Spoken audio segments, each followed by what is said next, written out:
지금 보고 계시는 이 모델은 메르세데스 벤츠의 럭셔리 브랜드 메르세데스 마히바흐의 첫 번째 전기차가 될 모델 컨셉 마히바흐 EQS입니다. 엄청나게 못생겼죠.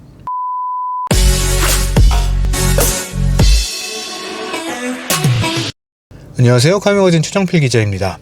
메르세데스 벤츠가 지난 1월 25일 신년 기자간담회를 하면서 굉장히 의미 있는 모델을 선보였습니다. 벤츠는 사실 매년 신년 기자간담회를 할 때마다 의미가 상당히 큰 그런 모델들을 선보여 왔는데, 이번에는 컨셉 마히바흐 EQS를 공개를 한 것이죠. 이 차 같은 경우에는 지난 2021년 9월 독일 뮌헨에서 개최된 IAA 모빌리티 2021에서 최초로 공개가 됐습니다. 아쉽게도 아시아 최초는 아니고 중국에서 먼저 공개가 된 다음에 이번에 국내 최초로 선보인 차라고 해요. 앞으로 메르세데스 마히바흐가 선보일 순수 전기차의 미래를 보여주는 콘셉트카다, 이렇게 이야기를 하는데, 최첨단의 기술, 독보적인 장인 정신, 특별한 지위와 권력을 상징하는 브랜드로서 디자인과 기술, 편의 장비 등 모든 측면에서 궁극의 럭셔리를 선사하기 위해 개발이 됐다라고 합니다. 사실 마히바흐에도 마히바흐 GLS라고 하는 SUV 모델이 자리를 하고 있기는 하지만 우리에게 익숙한 마히바흐는 사실 세단이죠. 거기다가 이름마저 EQS입니다. 최근에 메르세데스 벤츠가 EQS라고 하는 S클래스의 전기차 버전, 물론 파생형이 아닌 완전히 새롭게 개발한 순수 전기차인 차이점이 있기는 하지만 EQS라고 하는 플래그십 전기 세단을 선보인 바가 있습니다. 우리나라에도 공식 출시가 됐고 벌써 도로에도 많이 돌아다니고 있는데, 이 차 같은 경우에는 마히바흐 EQS라고 하는 우리가 어떻게 생각해도 세단 같은 이름을 갖고 있지만 SUV로 개발이 됐습니다. 럭셔리 순수 전기차를 위한 벤츠의 모듈식 아키텍처를 기반으로 설계가 됐다, 이렇게 이야기를 하고 있죠. 외관을 조금 살펴보면은 못생겼다라는 인식이 저절로 들지 않을까 생각이 됩니다. 일단 군데군데 마히바흐스러운 그리고 벤츠스러운 그런 요소들이 많이 적용이 되어 있기는 해요. 앞쪽에 그릴 같은 경우에는 완전히 막혀 있죠. EQE 그리고 EQS에서 선보였던 헤드램프하고 연결이 되는 완전 일체형에 꽉 막혀 있는, 하지만 그 안에는 무수히 많은 센서가 숨어져 있는 그런 그릴이 자리를 하고 있는데, 거기다가 마히바흐 브랜드에서 만나볼 수 있었던 굉장히 두툼한 크롬의 라인과 수직으로 쭉 떨어지는 크롬의 라인을 적용을 해놔서 멀리서 보더라도 뭔가 이상하게 생기긴 했지만 그래도 마히바흐네 라는 생각이 드는 그런 구성을 해놨습니다. 물론 이제 크롬 테두리에다가는 마히바흐라고 하는 레터링을 음각으로 굉장히 클래식한 폰트로 새겨놨고요. 보닛 위에는 이제 메르세데스 벤츠의 일원이다라고 하는 것을 알 수 있는 삼각별이 위풍당당하게 서 있습니다. 문제는 그 뒤쪽으로 크롬의 라인이 보닛의 한 가운데를 가로지르고 있다라는 건데, 사실 저는 이거를 보면서 홍치가 떠올랐어요.